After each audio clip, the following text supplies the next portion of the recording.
It's much harder to connect with people in a social sense than it used to be, because really, small talk is harder than it was.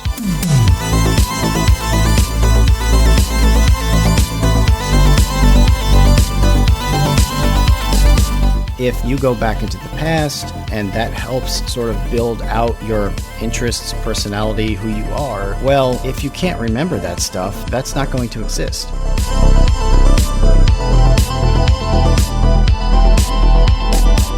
You've got to have interests that go beyond the right now and what's immediately next. And that's hard to do, because right now and what's immediately next is pretty good.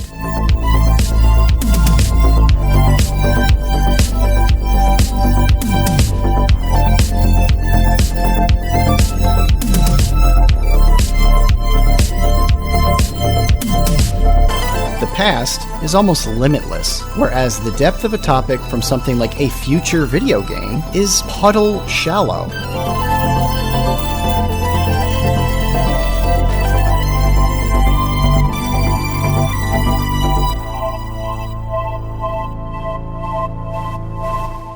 Hey, welcome to the Create Unknown, the home of Make Something Mean Something. I am Kevin Lieber. We have a topic today that was inspired by a Rick Beato video about people liking things. Later on, I'm going to surprise you, Matt, with a thing that I like that I've been wanting to talk about since last weekend. So you're going to have to bear with me while I do that. And with me, as always, is Matthew Tabor. Well, I don't like a single thing that you like. So if you can give me a countdown of like 60 seconds so I can just put this on mute and like go unload the sink or something like that, that would be useful. Well, this is the first recording in a while, isn't it? It's been a little while. Yeah, it has been a little while. You were knocked out of commission for kind of a while. I don't know if you wanted to discuss your latest COVID experience. Much to say. Yeah, I mean, the world tried to kill me and it failed. It was, the thing I can't get out of my head. So I went to Las Vegas for a week to spend some time with a guy I've known for a very long time who works in TV. He's wonderful. One of the best people I've ever known. I'm quite happy to reconnect with him. But anyway, all of a sudden, I find myself having left the house for the first time in forever. And it wasn't long before I started to get the COVID symptoms. And I thought it was just me feeling terrible because I was placing demands on my body and schedule that I hadn't in some time. Like, I'm way out of shape for a trip. Like, no, it turned out to be a long stretch, 2 weeks, 13 days, actually. I stopped testing positive 13 days after the symptoms began. And it leveled, it destroyed me. I've never been physically incapable for such a long stretch to the degree that I was. It was like, I couldn't even be awake. I couldn't do anything at all for what seemed like forever. It was really, a week, but then there's, it's not like the following day I just jumped out of bed like Willy Wonka's grandparents did. So I'm still, even my voice hasn't even recovered. It's been a long time. It's been like over 3 weeks now since I first got this. But anyway, I stayed at a casino on the Strip, and you make these stupid little jokes about the thing, because you have to do small talk stuff, and it's like, I guess I won't lick the slot machine buttons next time, whatever. But I couldn't stop thinking about the little homunculus in Smiling Friends, the one who sucks on the toes, doing that to like the slot machine arms that you pull. And just thinking of somebody just hyperspeed slurping a slot machine arm one after another through the whole casino. Now there must be like hundreds of those. Yeah. Even now, where most of them don't have the arms, there's still enough to be hundreds in every respectable property, with a big black knob on the end, and just somebody, at that. I don't know how fast it is, but I know that that Conrad tried to get it at 60 frames per second and still didn't fully capture the horror of the little homunculus. Do they keep the machines with the arms just because a certain type of person prefers that mechanical function as opposed to just pressing a button? I think so. I mean, there's some charm in it. Yeah. Some old style charm. Right. But they tend to be now on the ones that still have sevens on the reels. Yeah. Lucky the classic sevens. format machine. Yeah. Those still have an arm. But gone are the days of my youth, my young adulthood, where it wasn't even putting in dollars and like the digital reader kind of thing. You would feed stuff into it, and if you hit something, the nickels would pour out. I remember Tahoe having that and loving it. It was it was just like watching an old movie. Big stack of cups at the end of the bank of slot machines because you needed these big cups to put all your nickels in. That was really cool. Yeah, Andy says you lugged a metal bucket of coins. Well, hopefully, yeah. I mean, that was the thing, is like you're overwhelmed by the coins. But the sound of coins pouring out into a metal tray is kind of difficult to replicate, and a couple of places downtown had this until 15 some years ago just for the experience of it. But now I think it's gone. Well, that allows us to slide really well into our topic of things being gone, because our friend Rick Beato did this video with, I didn't know what it was going to be about. Sometimes he titles these videos that are just like, I'm mad. And you're like, okay, Rick, what are you mad about? Like, I guess I'll click and find out why you're mad. So I clicked to find out why he was mad. And for anybody who's looking for the video, there's a thumbnail of him recreating like the Grandpa Simpson old man shouting at the clouds image. Good. And he was responding to people. Now, when we had him on the podcast, we had a whole discussion about his feelings about how kids today are not interested in music, certainly in any scale at which his generation was. Neither our generation. It's really like kind of a new thing with Gen Z just being just not super interested in music. And he's gotten pushback about talking about that. People anecdotally, well, I love music and I'm a music teacher and, I have more students than I can take, whatever people's stories are. Yeah. What was interesting about this video is that he was like, no, wait. Because it's not just music. It's everything. He went through, and I had some thoughts about this I wanted to mention to you later, but he went through Google Trends and he just looked up things like music or art or video games. Video games was the one that I thought was super interesting because I think during our podcast with him, sort of the guess was like, well, kids just play video games now instead of sitting around and listening to records. But even video games, according to Google Trends, have diminished significantly, like statistically significantly, in the last decade or so, the last 15 years or so. So across the board, it was almost like everything that he looked up, at least according to Google Trends, people just are much less interested in.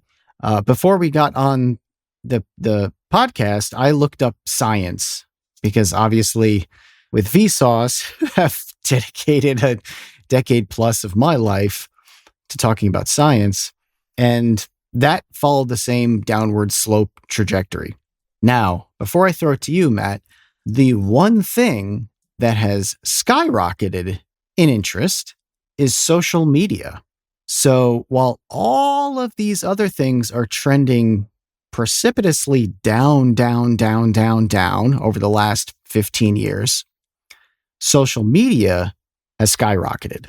So, his theory here is that everybody's just going on TikTok and Instagram and Twitter and Facebook and YouTube all day and not doing any of the other things that human beings had been doing for decades prior. It's definitely, it fits, right? So you were talking about video games. As you were doing that, I thought, okay, let me make this more general. Let me just go games. And I pull up, I paste it in the episode chat, and it follows the same trajectory in that decline begins around 2010, which is really when the F book started to take hold in people's lives. I think 2010 is a decent line to draw on when social media became a real thing. There were a lot of users before that, but it wasn't everybody being a user of one kind or another until 2010 to 2012 is when it was everybody. Where do you want to go with this? Because there's a lot here. What jumped out at you on this one? Well, first of all, I am personally interested in a lot of things, and I know that you are too. And not many of those things overlap, aside from maybe some sports stuff. But I like, as like a general statement, I like a lot of things. I'm into a bunch of stuff. Not only am I into a bunch of stuff, I'm into more things than I have time to embrace and get into to the degree that I wish that I could. So, for instance, like manga. There's like lots of manga I would love to read. There's a lot of anime that I would like to watch. I don't have time for that. Like, I have to pick and choose how I can spend my downtime, and I can't do everything. There's drawing I would like to do. Like, there's music I would like to do. I'd like to clean up my guitar that I haven't played in a decade and, start getting back into that. I would love to do that. I love sports. I love video games. I am into a lot of these things that people are no longer interested in. So it's strange to me personally to see this occurring where I'm like, why does nobody like this stuff anymore? Is it too much work to get into? Is it just not as fun or entertaining as TikTok? I guess it's not. I mean, the people are voting with their attention, and they're voting to not be into the stuff that we grew up being into. Let's play a quick game here, okay?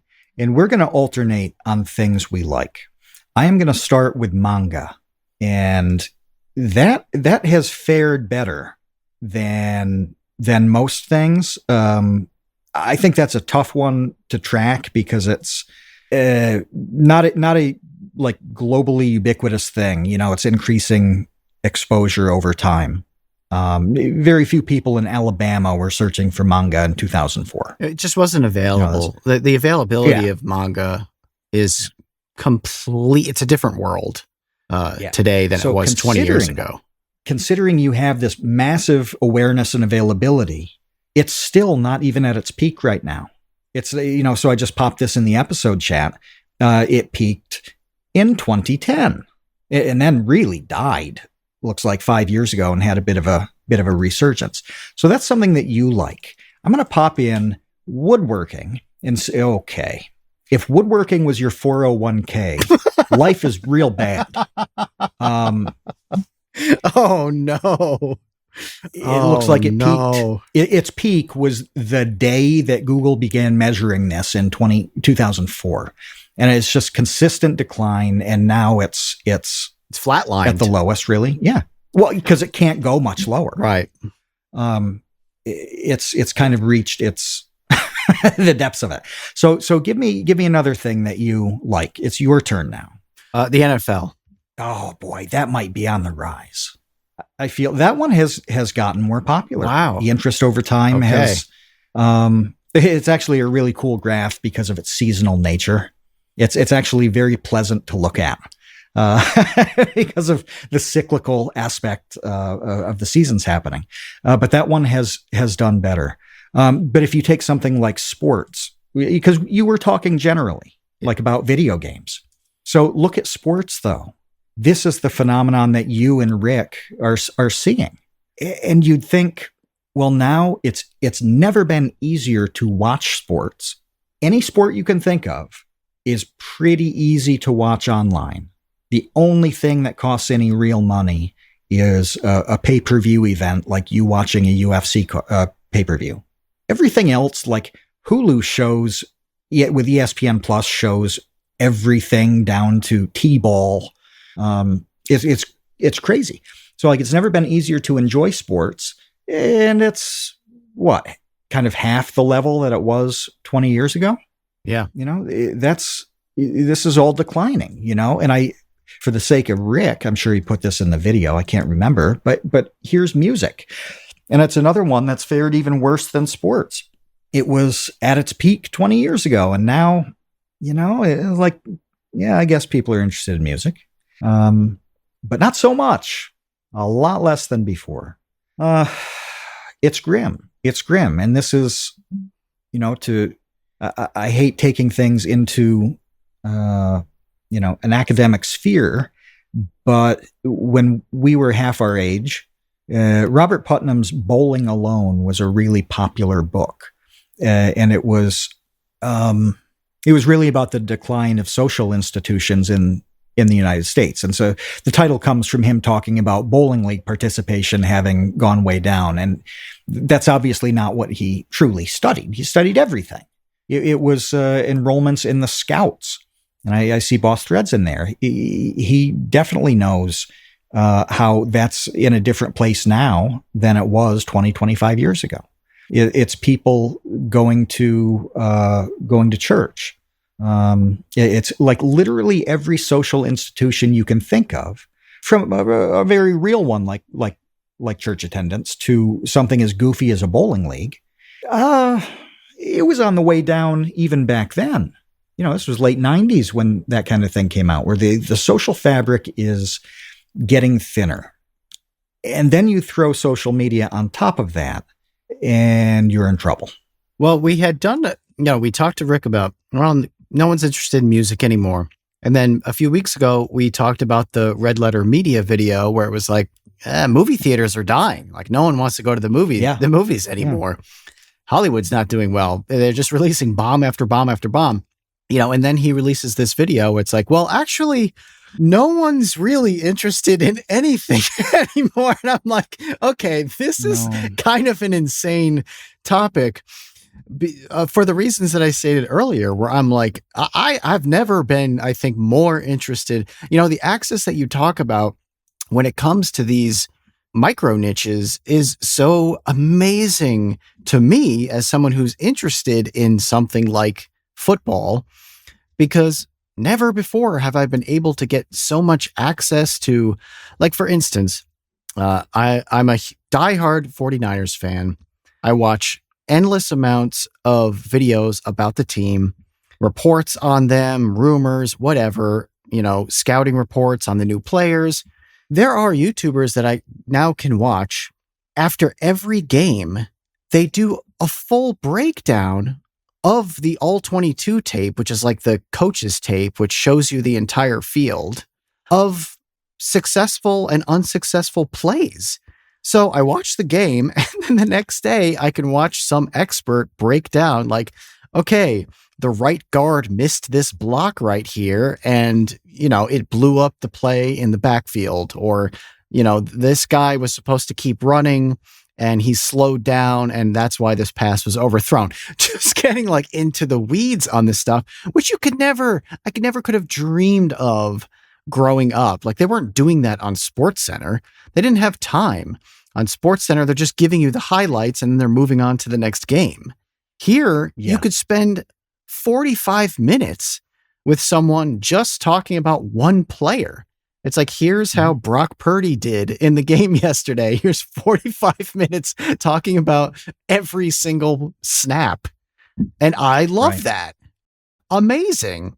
So there's this weird juxtaposition of kind of all of this stuff being kind of cooler than ever and more rich than ever. You can get into it further, deeper, and easier than ever. Yep. And you are comparing that to these graphs of just less and less people being overall interested in any of it. I think that specialization is a big part of the problem here, because we've talked about general sports stuff in the past, not so much on the podcast at all, but you and I have. And we talked about in, say, the late 90s. The number one show you watched in the late 90s was SportsCenter. Every single day you would watch SportsCenter. I did. Absolutely. Yeah. And they used to show it, it used to be a repeat. They would update it a little bit every half hour, but you'd put it on. You might watch SportsCenter for 3 hours, even though it's the same highlights. Yeah. And like we were generally fans of sports. Well, now that you can go really deep into somebody saying, well, here's why if Brock Purdy shaved his arm hair, he'd be able to get the ball out, 0.001 seconds faster. Here are 13 examples of how it would have translated into yards and points. You can do that now. We couldn't do it then. That specialization and that focus is amazing. It is a massive solution, and it's also part of the problem here. I think that if you asked a lot of, take a teen girl and say, are you a Taylor Swift fan? She might say, yeah, no, I'm a Swiftie. I'm a straight up Taylor Swift fan. Are you a music fan? I guess. No, and that's a big, big difference from the past, is having that specialization and being able to go, really deep into it. So that's how you get something like the NFL, one slice of sport that captivating attention. Generally, video games, I don't know. Is that too big? But those big things tend to be where the shared experiences come from. Well, that's what I was going to ask about, this being potentially a misleading way to gauge what we're talking about. Because that's what I thought of, like, after you and I earlier discussed this as a topic. I then thought, well, are we being misled here by the data? Because are people Googling things less? Are people Googling general topics less? Like, it raises some questions that I think are worth asking. I don't know the answers to, but rather than just accepting the Google Trends line graph as being gospel and, unassailably indicative of this problem or this hypothetical problem we're talking about, could there be something else going on with Google, or with the way people interact with Google, the way people search for things, that is leading us astray? They're measuring two completely different things. So, no, I think the measurement and having that be purely indicative of interest is wrong, because searching for something is an active step that somebody has to decide to do. Increasingly, they don't have to be active with anything. Mm-hmm. It is a TikTok or a Twitter where you just scroll. It's totally passive, where all the things that you like, because it's being by the day curated to fit you better, are being given to you. Well, why do you need to go look for anything at all, when you load up YouTube and all the suggestions on the homepage or on your phone are things that you're probably interested in? Yeah. My Twitter feed is great. It's really good at this point. I just have to open it up and scroll down. Am I any less interested in stuff? Well, no, but I don't have to go get it. It's all being thrown at me. And the convenience of all of that is incredible. It is incredible. And it's just like, we were talking about food, and we do a lot. I do a lot. But we were just talking about it before we recorded. Well, searching on Google is the equivalent of cooking. Social media is DoorDash. Which one of these things is more enjoyable for most people? It's the instant. And the one graph that did blow up, I don't know if you saw this. I pasted it in as I was talking about looking at the different trends.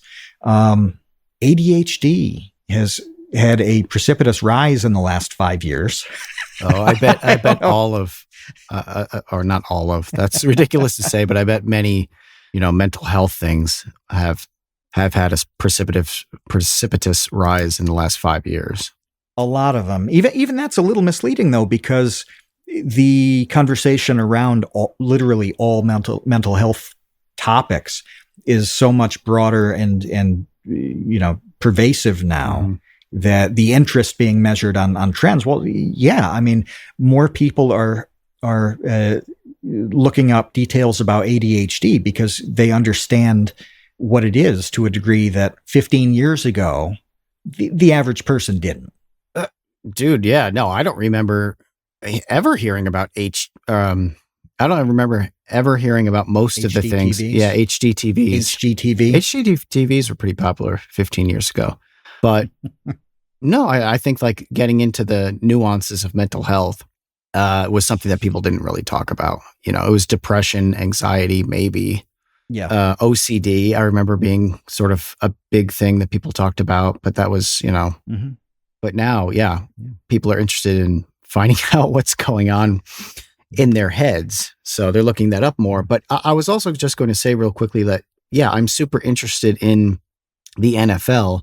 I don't think I've ever, I shouldn't say ever, more than 5 times a year have typed NFL into Google search. That's kind of my point. And the point you were making, where like you're already being served the things that you're looking for.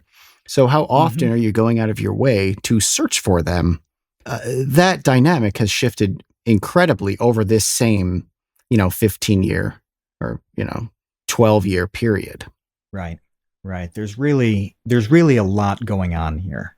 And it is worth paying attention to it. It isn't, I don't think it's an old man yells at cloud or even an old man examines clouds. I think it's worth thinking about what happens when everybody is kind of in their own lane for the most part. There are incredible pieces to this.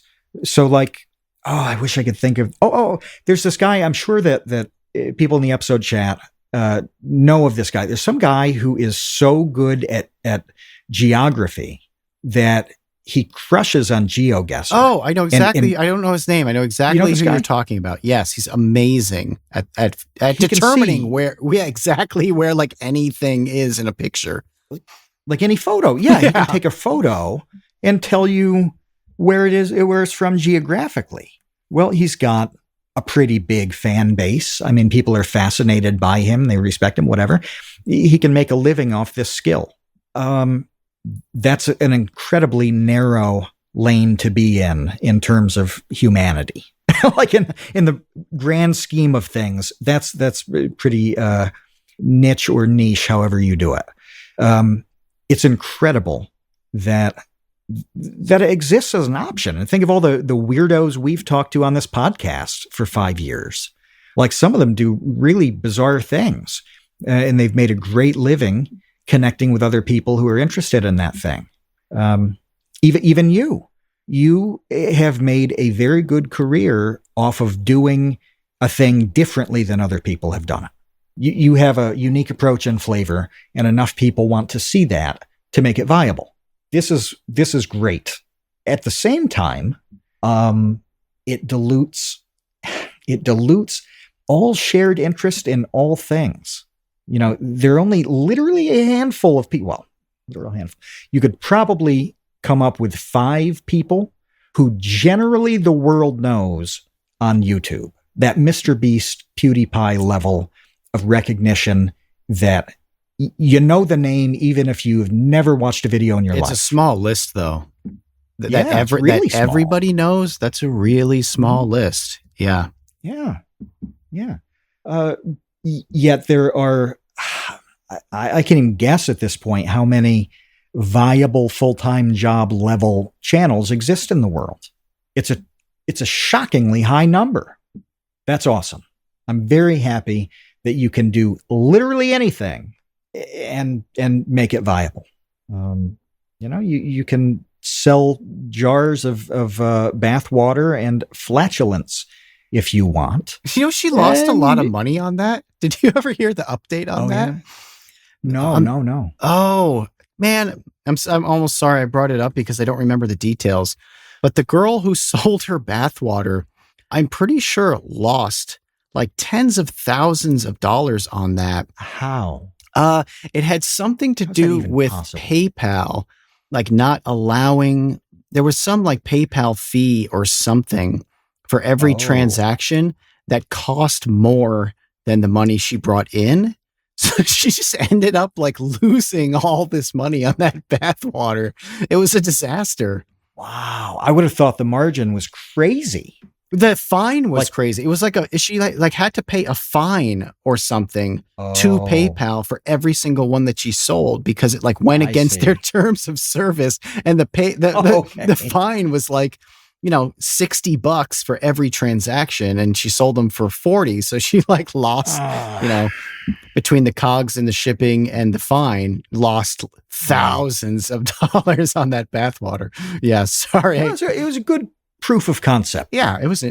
We're talking about it. It was still. good for the world. Yeah. It was good for the world. Yeah, that's really good. At the same time, it's much harder to connect with people in a social sense than it used to be, because really, small talk is hard now. It's harder than it was. Small talk, I don't think a lot of people realize what that even is. Small talk is the set of things that you can bring up to somebody and have them respond to that you all know exist. Like, I wish Rick had gone into this. What has really lost here is small talk. Well, now that list is The weather. it's much shorter than it used to be. Yeah, it's like the weather, right? Yeah, it is. And even in the past, like when I lived in Boston, anybody had a sense of how the Sox were doing, how the Patriots were doing. Even if they didn't watch sports at all, they didn't. Did you see? This is where the line comes from. Did you see the game last night? Well, that used to be a viable, legitimate line. Even if somebody didn't, no, they didn't, but they knew they could have the conversation with you. What do you talk about now? Other than weather, I don't know, because political stuff people do know, but that's so contentious that you don't know. That's not small talk fair. You can't dive right into politics with somebody. That's not small talk. That's a deeper discussion. Before I forget, do you know that Lance Berkman hit more home runs than David Ortiz? I did not know that. Yeah, blew me away. It's different. I saw a thing on my Instagram feed that was like the top home run hitters of like the early 2000s or something, like the first decade of the 2000s. And Lance Berkman, it wasn't many, but it was like 6 more or something. I was like, what? No one remembers Lance Berkman. David Ortiz is a legend. I mean, obviously because of the playoffs. What he did in the playoffs is unforgettable and bringing the Sox a title and everything. Sorry for this aside, but I knew you would be interested in that fact because it's just so bizarre. Yeah. His years with Minnesota, he was with the Twins for a long time, and he was all right, but he wasn't an absolute banger. He really exploded when he came to the Sox, and those years must have, hurt the totals. Lance Berkman started strong, and stayed consistent like that. So there's a constant stream of new. This is when you first brought this up to me a couple hours ago, saying, "Oh, let's talk about this video." I was like, "Oh, I've got a lifetime of things to say about this." You've got to have interests that go beyond the right now and what's immediately next. And that's hard to do, because right now and what's immediately next is pretty good. It's interesting. It's worth your attention. It's irrational to go beyond that when you have a constant stream of good stuff that is increasingly tailored to you. So if somebody says, well, we need to get kids interested in music again, good luck.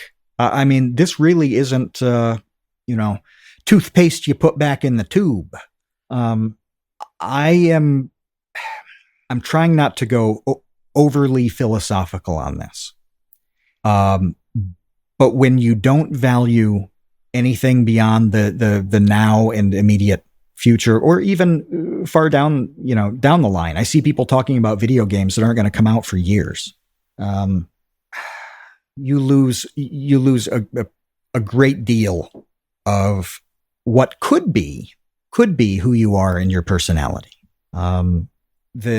People think that the future is never ending. And it is. There's always going to be a future, but it stops being the future at a constant pace as well. The future is actually very temporary, because once it happens, it's not the future anymore. Everything in the past is permanent. You get to decide what to remember, what to forget.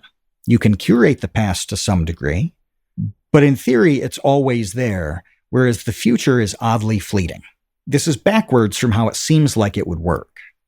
Right? And everybody tells you that it works the opposite way. No. I'm absolutely right about this. You could see that with the retro tech stuff that we're doing on Popular Science, where that stuff existed at a point. It's always going to be there. And you can go back if you choose to. And I've, chosen a few things like the RCA Selectivision or the Visitel video phone to bring into the present and tell a story and talk about the context around it and all of that stuff. But even if I didn't do that, it's still there for the taking and for anyone else to grab and talk about and explore and experience and learn about and research. Whereas what you're saying in terms of the future, it doesn't work that way. It just doesn't. No. The amount, I guess I would say the depth of that topic from the past is almost limitless. Whereas the depth of a topic from something like a future video game is puddle shallow. It really what is. The thing is, a teaser trailer that came out, some features you hope for. There's not a lot there to work with. No, there isn't. And I don't think that very many people see it that way. They think, the ultimate reduction of this is the consumer meme with the consume with 2 O's. You know the ones I mean. Especially, you used to be around MCU stuff, where it's, consume product and then get excited for next product.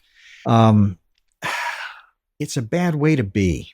It's a bad, having this backwards is pretty difficult. It really is almost like an addiction where you depend on the constant feed of something. I overwhelmingly live in the past, and I'm not saying that anybody should live in the past to the degree that I do. I'm not really concerned with anything futuristic. And by the way, this is why things like us working on Popular Science works well, because you like a lot of things about the future. You like the prospect of the future. I don't. I the only thing that I think is good is I want the prospect of like medical things getting better in the future. I'm very bullish and excited by healthcare improving over time. Everything else I'm just neutral on. I really don't care. So I mostly, live in the past and then, consider it a win that I can turn my lights off now with my voice. I like that. Nothing else really matters. I don't wonder who I am. I'm not afraid of tomorrow or what happens when this guy wins the election or that guy loses. I kind of don't care. It's like I'm at peace with most everything. Because whatever's on my feed that day doesn't matter to me.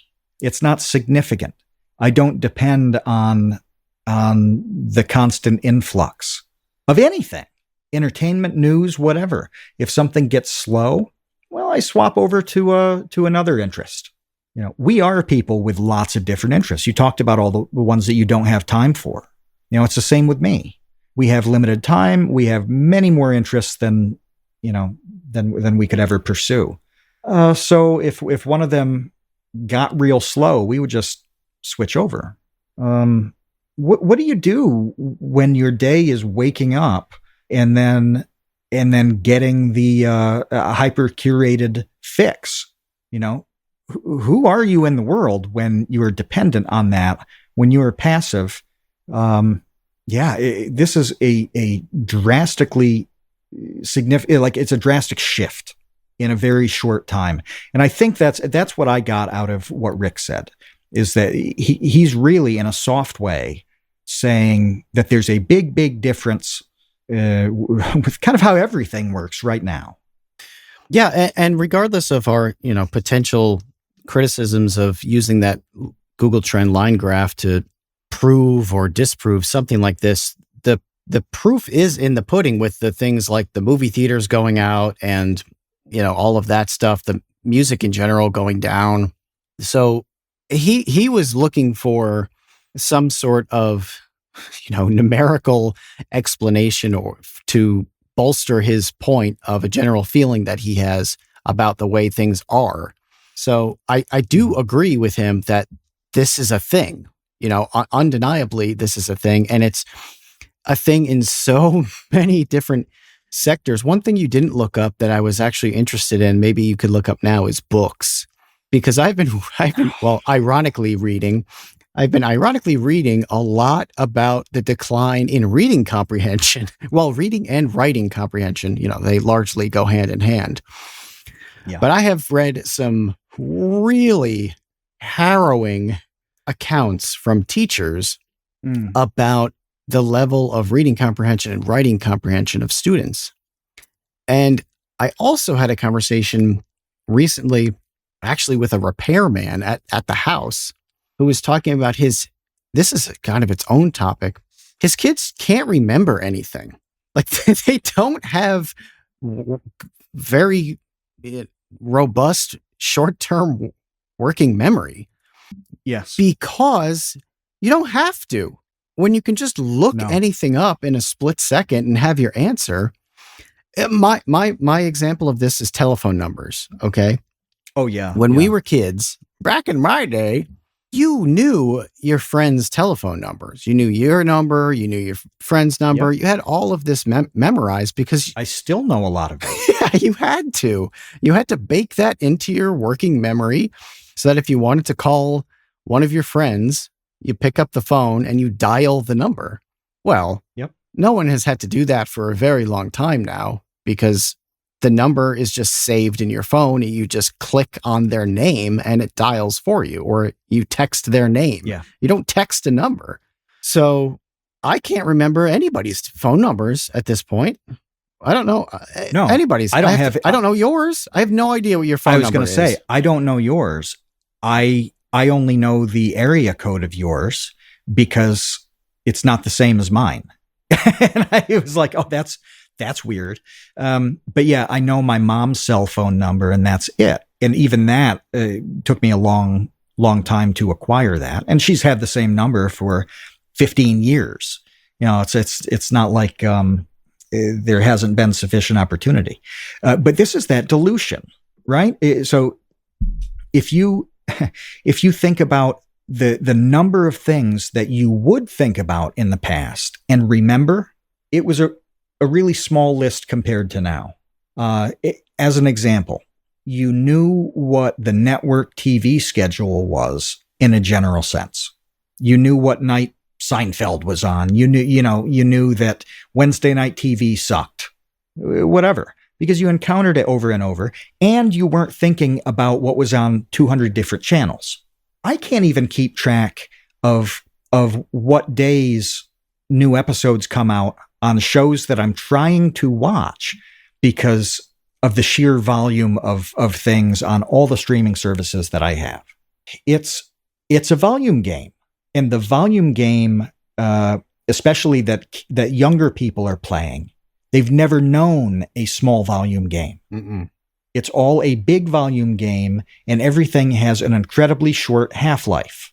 The things, the details that I remember from way back, because they're memories that I've accessed over time, enough times to continue to remember them.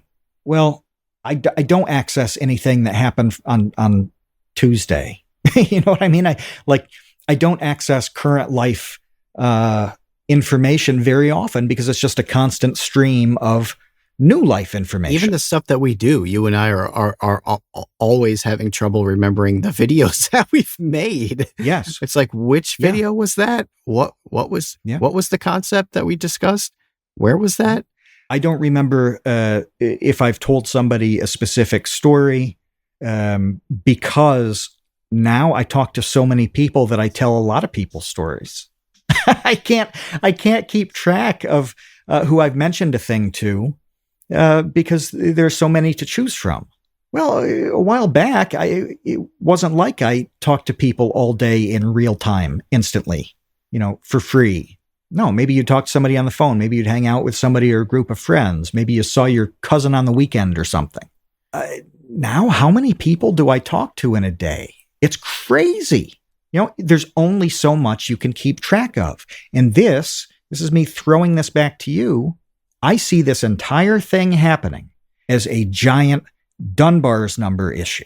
I think that's what's happening, is that there is a cognitive capacity with interests, with things you can remember, all of this that is so overloaded where we're drinking from a fire hose of it now that you can't possibly expect it to have any staying power at all. Yeah, I see three things causing this general sort of vague issue that we're discussing. One is this working memory thing, because as you were alluding to earlier, if you go back into the past and that helps sort of build out your interests, personality, who you are, well, if you can't remember that stuff, that's not going to exist. So there's that. So there's the working memory problem. Then there is the Dunbar's number problem, which is I 100% believe that heuristic is true, that there's a cognitive limit to just how much we can engage with at any sort of meaningful level. You can't just engage with an endless stream of things meaningfully. Your brain cannot handle that. There's just only so much that your brain can handle, and it's not infinite, and it's not thousands. It's probably a few hundred.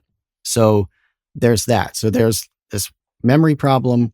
There's this cognitive problem. Memory is also cognitive, but cognitive limit of how much you can engage with. And then there's this breakdown of shared experience problem, which is the bowling alone thing, which is the problem with movie theaters, that, people aren't all going to see Jurassic Park and talking about it. And that's part of your small talk. What'd you think of Jurassic Park? Oh, I loved it. Oh, that's because you and everyone you know saw Jurassic Park in the theater at least once. That's right. That's gone too. So now the best I could do is have you seen a movie in the last 6 months? Yeah. The answer is probably no. So I think those are the three things that are sort of intermeshing to cause this fundamental breakdown in honing in on interests and having shared interests and all of it. It's a crazy combo. An example I'd like to bring up here is collecting things, because I have collected stuff since I was a kid. When I was young, I mostly collected baseball cards, generally sports cards, but also kind of goofy non-sports cards. If I could get a cheap box of, I remember Terminator 2 and Ninja Turtle sets that at a point the boxes were like $5. I just liked putting sets together and opening cards. I collected everything. Now that is completely and totally impossible. You cannot be a general card collector because there is way too much. The player I liked the most back in the day was Mark McGwire. In 1990, let's say, the new round of cards comes out. It was like four sets. There were 4 companies making cards at the time. It was Topps, Donruss, Fleer, and Upper Deck. Then Topps, the Bowman stuff started coming out. It's like, oh my God, there's 5 now. Then you'd get some little goofy things that were, independently, illegally produced. You'd get those at baseball card shows, whatever, and you slowly built this collection. But generally, everybody was working with the same sets and the same material. Now, if somebody is popular, like Wemby is with the Spurs in basketball, there are literally thousands and thousands of cards that are produced of this one player. I remember when Zion Williamson came out into the league. How many years ago was that? 4? Does that sound right? Maybe a little more than that. Yeah, 4 or 5. Yeah. After about a year or two, something like 7,000 different Zion Williamson cards had been produced. How can anybody collect in a shared, meaningful way with others when they're all operating on different things? So like I say, I collected generally in the past. Well, my wrap up to this is that now I collect a very specific thing. I collect hyper local, and I mean hyper local. Before we started recording, I talked about getting a farm directory from 1917 of the county I live in. A couple of weeks ago, I got a check from the 1870s, signed by the man who owned this land before my family. That's about as specific as you can get. Yeah. Right? Yes, absolutely. Yeah. I collect items related to DD 844, the USS Perry, a specific ship. But even in that baseball card realm, the proper card realm, I collect Allen and Ginter cards. And right now I'm only collecting the mini versions. 1 mini card comes in each pack. So that's not a hugely popular set. And within that, I'm collecting a subset of those cards, and it's barely manageable.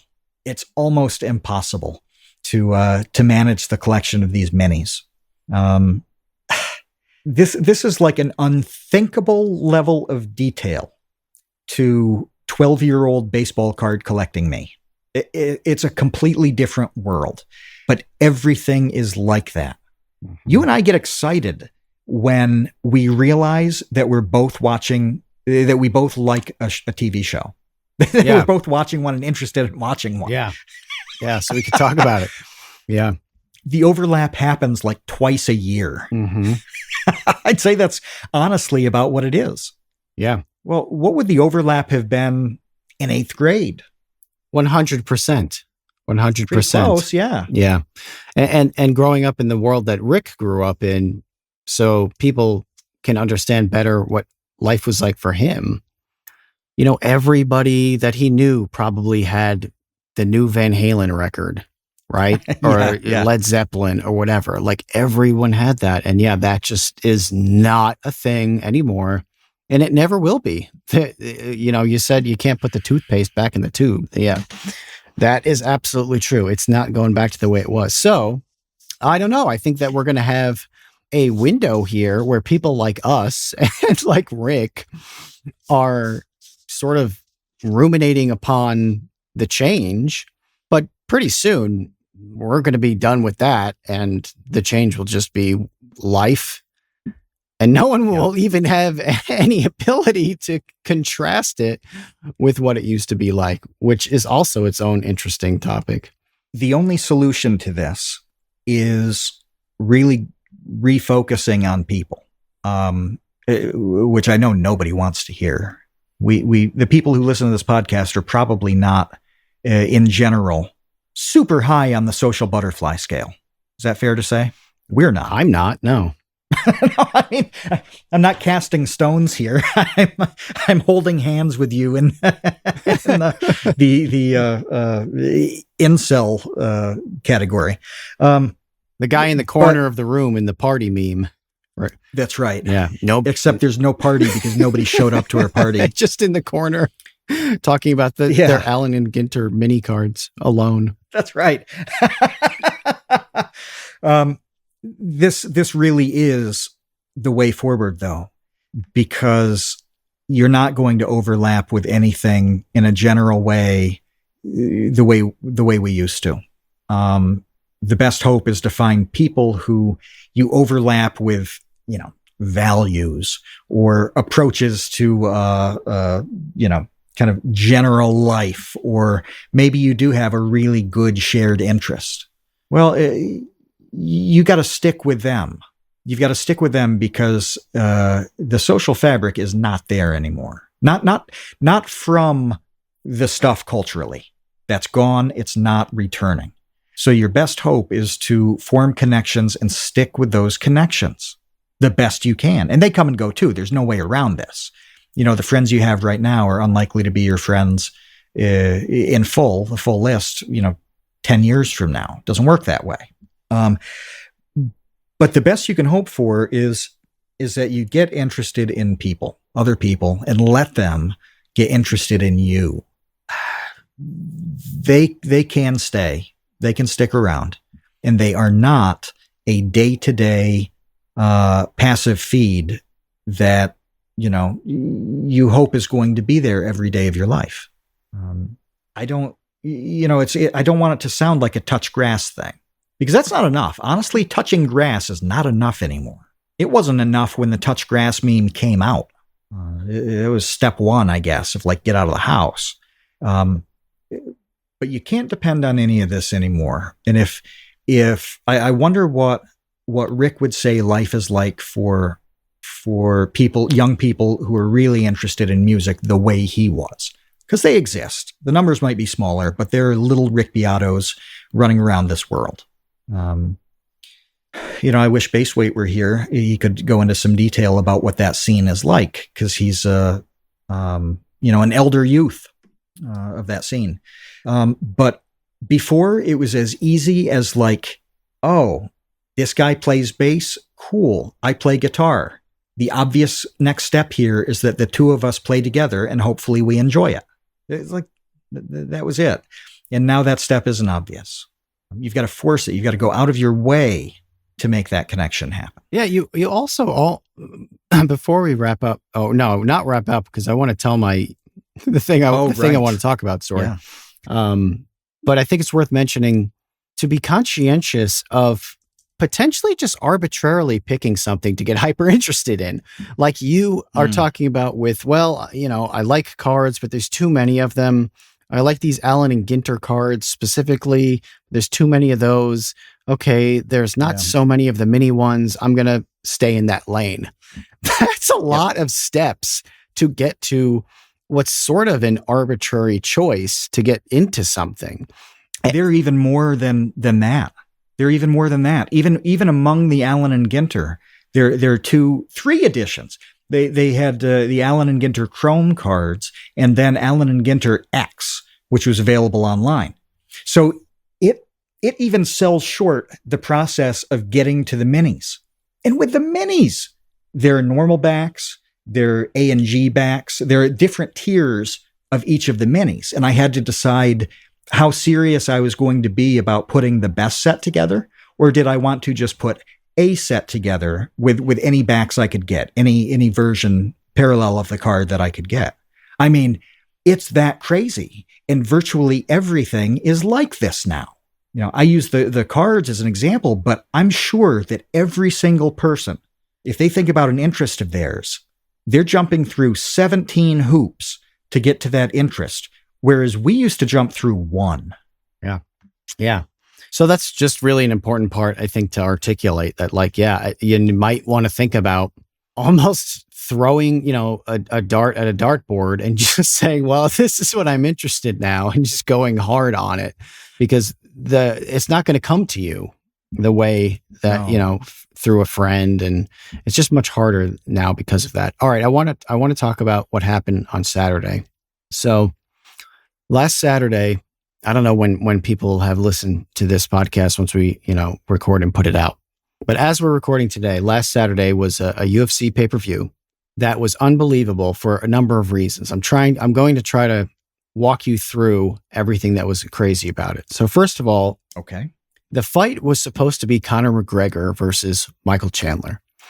Yes, when I was in Las Vegas, there were still signs up about that. Oh boy, Yeah. that was pandemonium. That cancellation. Yeah. So if anyone's not aware, Conor McGregor is by far the most famous and popular MMA fighter of all time. He hasn't fought in a few years now. He had injuries. Been a while. This was his comeback. So this was his comeback since like 2021. We watched his last fight together when we were in New York for that Formula One thing. Oh, with Justin Wang. Yeah, with Wang. Yeah. Yeah. That was his last fight. I'm pretty sure that was 2021. Wow. It was, yeah. So this was a huge event that he was coming back, having another fight. It gets canceled like I don't even know if it was 3 weeks. It might have gotten officially canceled like 2 weeks out because of an injury. Mm-hmm. So this is a huge deal for the UFC because they have sold a lot of tickets off the back of Conor McGregor fighting. And with him not fighting, all of a sudden he's going to, there are going to be thousands of people who spent thousands of dollars to fly to Las Vegas to see this fight, who now are like, what am I going to this for? The guy who I went to go see isn't even going to be there, so I don't care anymore. No. So it's like the Super Bowl getting canceled. It really is that level when it comes to the Vegas tourism.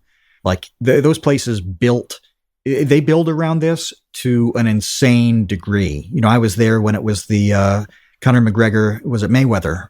The boxing match. Fight. Yeah. Yeah. We were there then. And that was such an event. Oh, yeah. Everywhere. Absolutely every venue, even if it wasn't a place you'd go and watch. Like places I'll put it this way. There were signs at the White Castle for that. Yeah. Like, why? But yeah, I mean, it's that big. Yeah. So this was a huge catastrophe that McGregor wasn't fighting anymore. So it would be like if the Super Bowl was canceled, everybody has their tickets to the Super Bowl and now there's no Super Bowl. It's like, well, what are you going to do instead? So on 2 weeks notice, they put together the headline fight, which is Alex Pereira versus Jiri Prochazka 2. It's a rematch. Now, how can you pronounce these names? You complained to me about names in videos. I hear them all the time. I don't hear the names of the videos. I also hear people mispronounce them enough that I avoid like the garbage pronunciations and I try to say it the right way. There could be a UFC name that is 37 letters long. There are some. And you will nail it on the first try. Yeah, there are some. But if there's like some 5-letter French name with one silent letter, you're like, my day is ruined. Yeah, it is ruined. It is, especially if it's French. So the reason I want to talk about this is because Alex Pereira's story is a movie. There's no story of a real person that I can think of that's any more of a movie than this guy. And this is why I wanted to talk about it on the podcast, because I need to tell you and everyone listening this guy's story, because it is ridiculous. If it was in a movie, people wouldn't believe it, and it would seem too far-fetched. So this guy was a world-class kickboxer, okay? He won many, many, many belts in the world of kickboxing. Okay. While he was kickboxing, one of the other best kickboxers in the world is a guy named Israel Adesanya. Well, we'll just refer to him as Izzy from now on. So Alex and Izzy fought a couple of times in kickboxing, and Alex beat him both times. Okay. So he beat Izzy both times. Now, Izzy leaves kickboxing and goes to the UFC and dominates the UFC. I mean, I remember seeing his name a lot. Yeah. He was the biggest thing for a number of years in the UFC because no one could beat him. I don't remember how many fights he won, but he won the belt in his weight division very quickly and then defended it. But he basically cleaned out his division. No one could beat him. He just beat everyone. So on social media, though, since no one can beat Izzy, it started to go kind of viral that this guy named Alex knocked him out. This guy named... He was the one giant slayer. He was the one guy Okay. that beat Izzy. And Okay. people were like playing the video of him like knocking out Izzy. And this annoyed Izzy. It bothered him that he was seeing people talk about how this guy, Alex, knocked him out. So in an interview, Izzy disparages Alex by saying, I should back up a second. Alex was an alcoholic. He grew up in like the slums of Brazil. He did not have a glamorous life. I heard a story about... I imagine this derailed his career to some degree. Yeah. So I heard a story where, he got into kickboxing because he was drinking too much. He was working at a tire shop where if you had like a good day at work, they would reward you with a beer. As like a 15, 16-year-old kid. It was like, good job, kid. Go next door and the beer's on me today. So, so he started drinking heavily at a pretty young age. He got into kickboxing to change his life, to get out of this cycle of alcoholism, and it went really well. Anyway, he kind of went back into drinking, and Izzy is annoyed by the story of how this guy beat him, and he says something along the lines of, yeah, that guy, he's just going to be sitting in some bar for the rest of his life, talking about how he was the guy who one time knocked out the greatest MMA fighter of all time, me. Okay? This is what he says. I mean, it's the odds are he's right. It wasn't really out of line with, where Izzy was and where Alex was. Yep. This infuriated Alex Pajeda. He heard this. He heard Izzy saying how basically he's a has-been bum who's just going to drink the rest of his life away, telling this shark tale about how he once beat the great Israel Adesanya. And that was going to be the legacy for the rest of his sorry life. Okay. Alex starts fighting MMA. He starts training MMA for the sole purpose of getting into the UFC and beating Israel Adesanya. Okay. So that's fantastic. So he has like a small handful of fights in MMA. I think like 5, maybe not many, like 4 or 5. Yeah. That's not a lot in the pathway to being real in MMA. Is it? How many fights do you think it takes before somebody is kind of experienced enough? 15? To get into the UFC? I mean, the UFC is the big leagues. It's not like getting into, I don't know, Strikeforce or Bellator or PFL. It's getting into the big leagues. So yeah, usually you have to have years and years and years of amateur fights under your belt before you even get a chance to go on something like The Ultimate Fighter or Dana White's Contender Series. And then you have to win that tournament. Like there's a lot going on for everyone else other than him, other than Alex, because after only a few short fights, he signs a contract with the UFC. So he gets into the UFC. He smashes the first guy that they put him in the octagon with. Just flying knee to the head, knocks him out. So he wins that fight.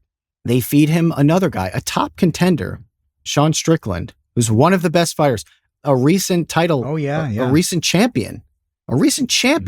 They feed him, clobbers him, just knocks him into the netherworld. Very quickly, smashes him. So they make the fight for Alex versus Izzy for the belt. He's losing by every judge's card. He's losing the fight to Israel.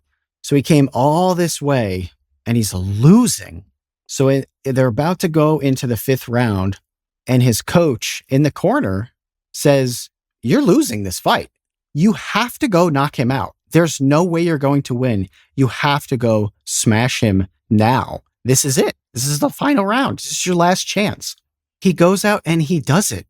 He goes out and he smashes Israel Adesanya in the 5th and final round to become not only the champion, but the first guy in that division to beat Israel, I think, ever in the UFC.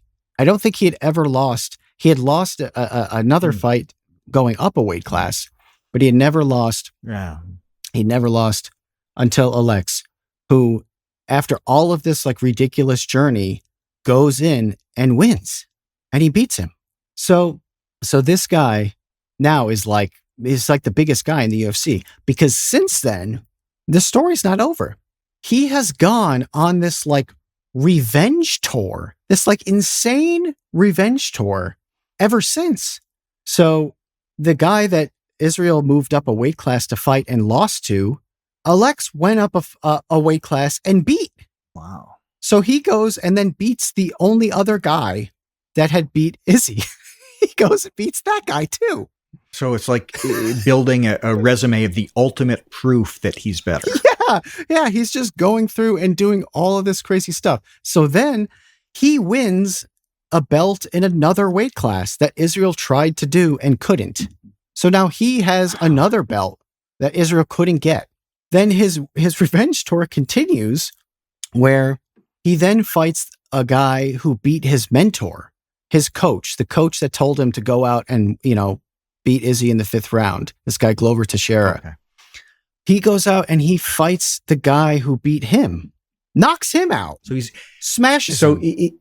When he gets bored of the revenge and checks everything off his list, then he goes to avenge the people closest to him. Yes.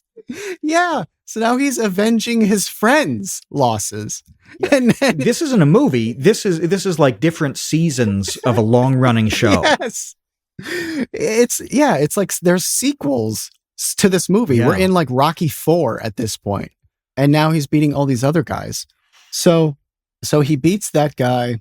Another guy calls him out. He smashes that guy. So that's the other thing I really want to emphasize here with these wins, is that he's destroying people. He's not like tactically point fighting and winning decisions. He's punching people's faces off, which is not common. Like, for anyone listening to this and thinking, well, that's all the UFC is, one guy smashes the other one. No, it's not. Like, maybe that's all you see because you only see highlights, and the only highlights you're going to see are some crazy knockout. Knockouts are not common. You have a card with 12 fights and maybe you get 3 knockouts. It's a pretty, that's a low percentage. It's a pretty uncommon thing. They happen, but not a lot. They happen a lot with this guy. He's going in there and just destroying people. So last Saturday, they called him on 2 weeks' notice to come in and save this event, to save this pay-per-view, because it was in dire straits. It was a huge event. Conor McGregor was supposed to fight. They needed the biggest fight they could possibly get. This guy is in Australia doing like charity work or something. And they call him to fly into Las Vegas to fight on a couple of weeks' notice, which is crazy to begin with. And I was listening to an interview with Daniel Cormier or one of these other like top former champion UFC commentators. And they were saying the guys at the top never, ever, ever take fights where they have a disadvantage, because why would they? You? Yeah, there's way too much to lose. You lose everything. You lose everything if you lose the fight. So that's the first thing, is that this guy who is the champ is, 2 weeks notice is nothing. Usually you have a full camp. Usually you have months in between fights. And then a full camp, is probably like 3 months, I think, before you get to the fight, where you're training hard every day and you're eating right every day to make sure you cut weight properly, and you're studying your opponent and you're working on specific things that your opponent does well. Say they're a grappler and you're not very good at grappling. Well, now you're going to spend that a large portion of your camp just working on groundwork and grappling and getting out of submissions and, getting all the strategies and tactics. There's a lot fit going that on. Fight, right? Yeah. There's a lot going on.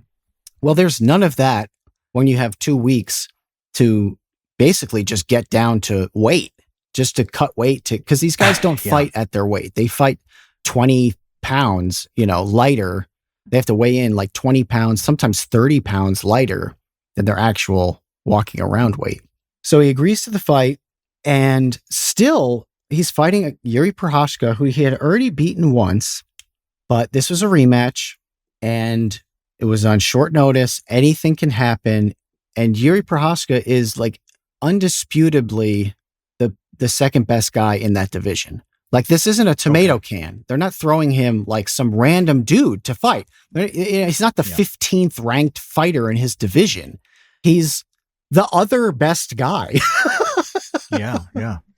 No, that's a significant aspect here, where he probably, a lot of people can come in at the last minute and jump in a fight without it being an impossible ask.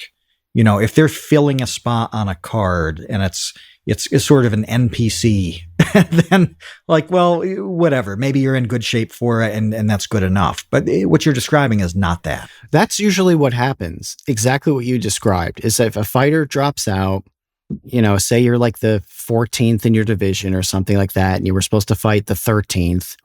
Well, if that guy drops out, they throw you an NPC. They throw you a random dude off the street to fight. Yep. That was not this. This was the other best guy in the division, who was the former champion. Okay. He goes out there and he destroys the guy. He destroys him in one round. Basically, what happened was he's picking him apart. Everything Prochazka's trying to do isn't working. He clocks him at the bell at the end of the first round, drops him, clocks the crap out of him at the bell. So he gets saved by the bell. That's what that term means. He was saved by the bell. Okay, the fight wasn't over because the round was over. So he gets up. They go to round 2. In 8 seconds, he blasts him in the head with a kick. and it was over. It was unbelievable. I was like screaming at the TV because this just doesn't happen. It's hard for me to describe to people listening who like don't know how crazy this is, but like, this doesn't happen. You just don't go out there and smash everyone right away. Nobody does this. No one does this. What does he do next? That's what was crazy about it, is that they were literally talking right after the fight about what's next. And they're talking about him going up to heavyweight, going up another weight class.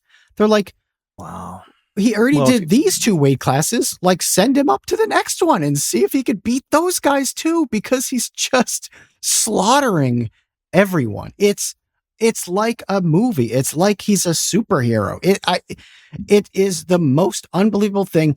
And I think that he's not as popular as he should be because he doesn't speak English. Oh, yeah. Well, no, that it makes a difference. Yeah. It makes a tremendous difference at this point. But even the buzz with his name. So like, I follow enough general sports. I'm one of the people that keeps that trend graph from bottoming out completely when you search for sports. Mm-hmm. And based on everything you said, I should be seeing his name constantly. Everywhere. Yeah. It should be the biggest, most exciting, fascinating thing right now. Especially this time of year is like the low point for sports.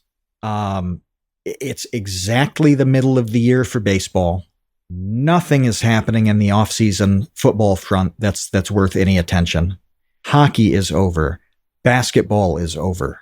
Like, there's a vacuum in sports, in American sport rather, that hits in the end of June, beginning of July. So there's every reason that this should be the story right now. And I don't think I've seen his name once. Yeah, I got to imagine it's just largely due to the language barrier, because he can't go on podcasts and he can't hype himself up, and he's not doing all kinds of interviews, and everything is through a translator. But yeah, I was sitting with my mom recently talking about, I think it was the next day, and she was, what were we up to? And I was telling her, well, I watched this just unbelievable fight in the UFC last night, and she doesn't like it at all. She does not like any violent sport. She doesn't, even football is too violent for her. She doesn't like any of it, which I understand. Like, that's fine. But when I was trying to explain to her why I like it, at first I was like, well, the athletes are really amazing and it's the most like stripped down pure essence of human competition that you can get, which I do believe. Mm-hmm. I do believe it's it's true. It's the fundamental human sport, the fundamental human athletic competition. It's making a sport out of the most fundamental human problem. Yes. I mean, we just did a bit of work on this. Yeah. It really, truly is like the most basic thing is physical competition. Not even in the sport competitive sense. In the two people, one woolly mammoth carcass, and if you can't agree on how to share it, then you have to find another solution there. Yeah. There's only one way that happens. And so it's making sport out of like the most kind of baked in element to culture. Yeah. Because, all other sports have a billion rules and there's a hoop 10 feet off the ground that you have to get a ball into. Like there's all these other totally contrived superfluous elements to it. Whereas arbitrary stuff, Charles Kahn says primal. That's really the word here, is that it's a primal thing. Whereas basketball is not a primal activity. Mm-mm. Rugby is not. It's got some elements, but fundamentally it is not. Nothing else really is. Even sprinting in track and field. The actual act is primal. But the point of doing it kind of isn't. You don't outrun people for the sake of outrunning them in the wild. Even though you do run very fast for a lot of very good reasons. This is a pretty controlled version of a primal thing that still maintains the elements that make it primal. Yeah, 100%. So that's what I started to try to explain as to why I like it. And then I realized that's still kind of a weird reason. And it's actually not the reason why I was so excited about the fight last night. The reason I was so excited about the fight last night was Alex Pereira's story is unbelievably amazing. And if you go into it knowing who he is, what he's done, why he's even in the UFC, the people that he's beat along the way, the story of taking this fight on short notice to save the biggest fight card of the year, of the biggest fight card of the last 4 years because Conor hasn't been around. All of this adds up to then watching the fight and seeing him dominate the other best guy and just smashing him in the worst knockout that this guy's ever had in his career. It doesn't get better than that. Nothing is more interesting than that. It checks all the boxes. Going back to, the backstory where, I don't mean to be disparaging on this, but it's tough to get out of the circumstances he was born into. I'm not trying to dump on Brazilian, slums, but I mean, it's hard. That's its own, Lifetime movie-esque plot. And then having the redemption from alcoholism. Before we started recording, we were talking for a while here, with everybody. And we were talking about addiction stuff and how brutally difficult it is, how all-consuming and overtaking all forms of addiction are. So horrible circumstances, then falls into something that truly never ends, which is the management of addiction. As he's and then moves up in this kind of crazy ladder that shouldn't even exist. There's almost too much for it to be a compelling story. No, I think you're right that it's multiple movies. This is 4 movies. Yeah, there is too much. If you think about something like Rocky, that's extremely simple. Oh, yeah. Like there's not a lot happening there. Mm-mm. It's reduced, and that makes it manageable and kind of awesome. But this is too many plots. Like, I don't even know how you would do it. I'm thinking of how you would portray this and have it be believable and especially relatable, because it is that's such an important part to it. Everybody has been Rocky in one way or another, where they just really needed to get a shot. Most people don't get them. and an even tinier percentage, something good happens when they do get them, but they just want a shot. Well, everybody has been in that position in some area of their life. Well, there's too much here. You can't relate to even half of it. That's why it's so incredible. All of it is just, it seems fake, but it's all real. And that's why I was just freaking out about it. And, I don't talk about UFC on this podcast, because for the most part, there's just not this level of intrigue to even want to talk about. But this is the most amazing story I've ever seen. And it's happening in real time, and more people should know about it. To your point, where you're someone who follows a lot of sports, me. Yeah. And, I send you clips from UFC stuff that I think is amazing, kind of on the regular. And you don't know this story. No. Nobody knows this unless you're like way, way in the weeds as a UFC fan. Nobody knows that like one of the craziest human stories that's ever happened is out there right now. Yeah, I'm sure that I saw and read a headline about him filling in. I'm sure that happened because I have enough sport stuff in my feed to have shown me that. But I didn't even pay enough attention to even recognize the name when you brought it up to me. It's not, I couldn't make the connection. It was like, oh, that's the guy who jumped in, right? The fighter is the closest thing to this story. But even that doesn't have these elements. It's not as multidimensional. This is Mickey Ward. Mark Wahlberg played him in the movie. He had a lot of the kind of come from difficult circumstances, kicked around for a while, whatever. But he didn't have the dominance. I mean, part of what made Mickey Ward's story so good is that it was just a shocking series of wars with Arturo Gatti. It's not like he came in and just obliterated him straight away. So there is too much here. And I mean that in a good way. I mean, it's like this guy has like 5 different stories, people's stories, baked into his, and it's not even over a long period of time. No, all of this has happened in the last couple of years in terms of the UFC stuff. And one other thing I wanted to mention that I thought was really funny is that Daniel Cormier, who's a former 2-division champ, and he does most of the commentary for the UFC, he said the only way that he can describe Alex at this point is Thanos collecting Infinity Stones. He's like, that is what he is.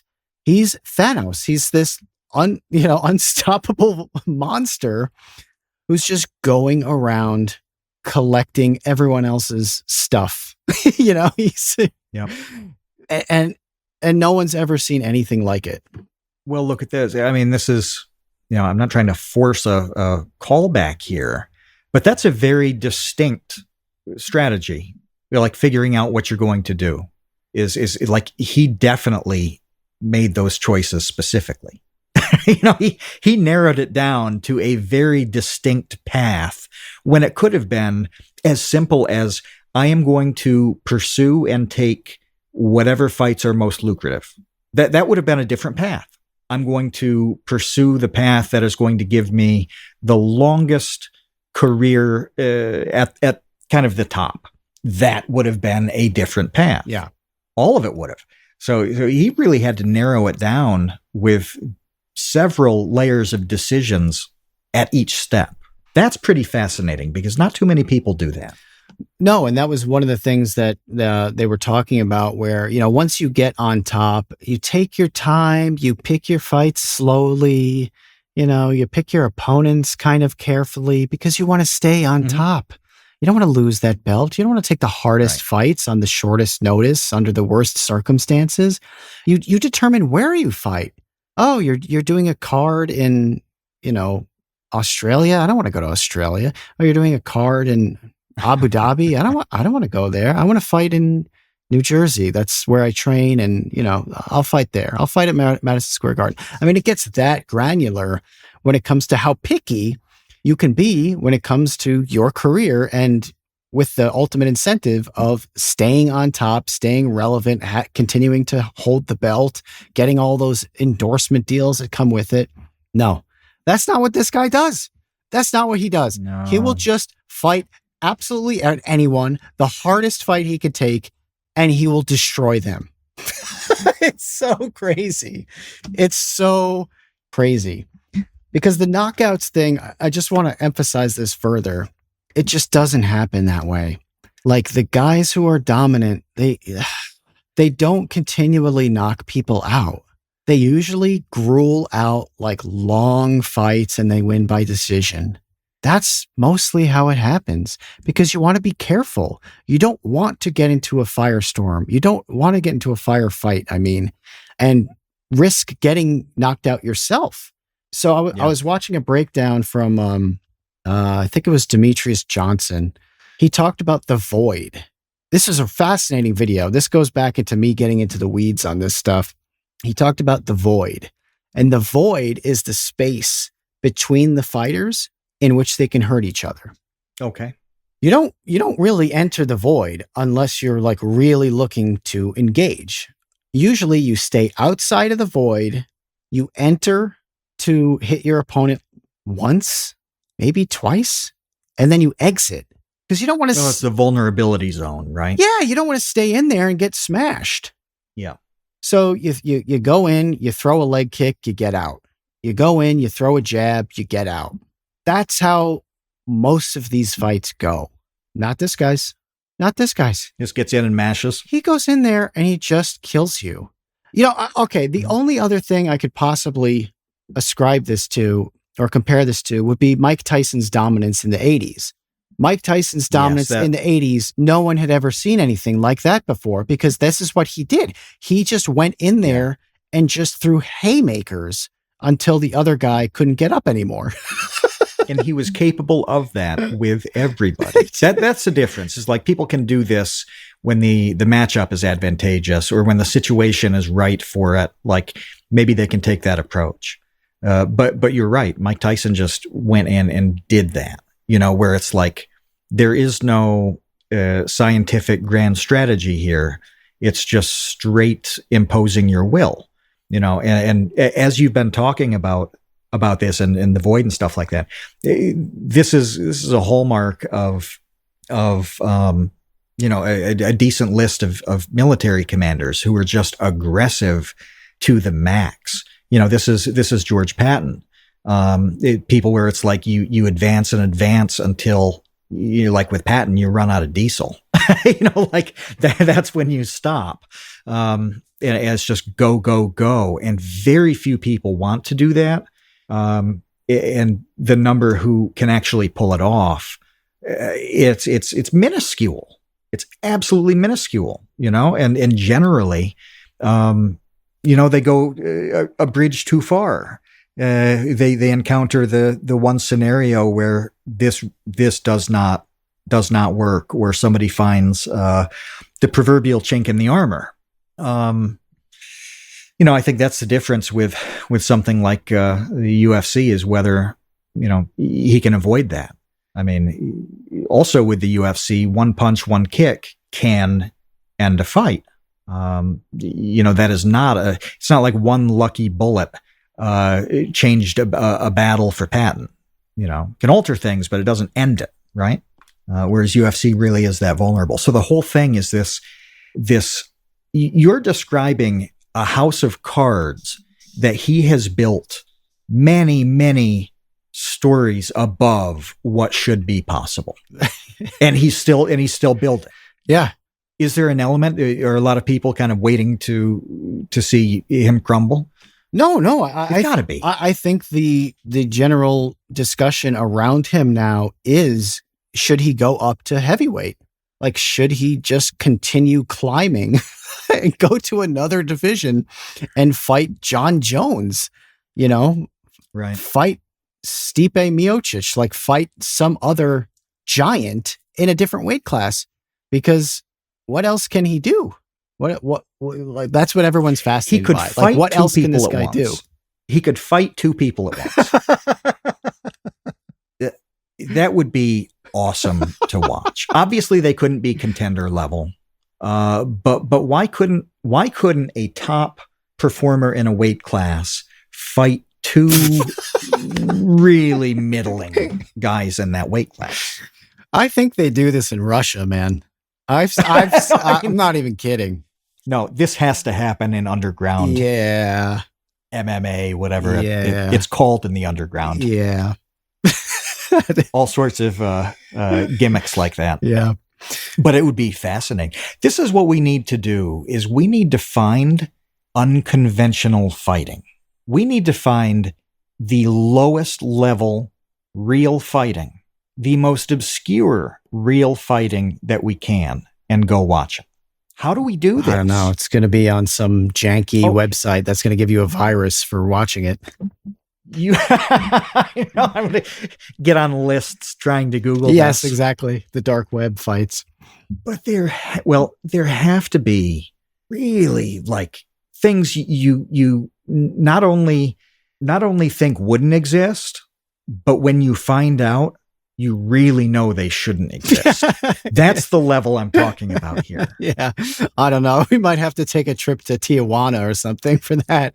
I don't know exactly how that works. But so two things. One, I really wanted to tell this story because people need to know it, because it's absolutely freaking phenomenal. And the other thing is, this is an example, just to tie it back to the point of this podcast, about being interested in stuff. You know, like I am hyper interested in this. I watch a lot of really boring fights. That's probably worth noting. It's like a lot of these fights are freaking boring, man. Like I sit through hours of pretty lousy fights. Most of that pay-per-view card sucked, but it was worth it for the Pajeda fight because that was so amazing. It made up for it. But yeah, like it was a bit of a slog to sit through these other fights that could be boring.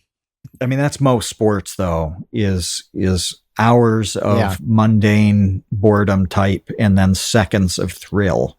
And it's no accident, too, that the NFL is as popular as it is, given the structure of it, that it really is an incredible ADD feeder where, like, it's perfect for the modern era, where you have a central point of activity every, could be 15 seconds, where it's defined on one side, on the other, and it's over in 4 or 5 seconds each time. And it's like quite neatly packaged in terms of the field. Whereas soccer has a lot of elements to this and doesn't stop, which is awesome. That's its own appeal, that it is, just goes on for the whole half. But the movement is kind of constant. There are breaks coming up.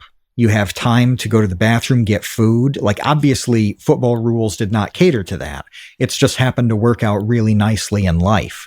One thing that stinks about the UFC when I watch the undercards is that you are stuck watching it for the round. I mean, like, you can't leave the room, like you have to dedicate it, dedicate the time to watch it, whatever.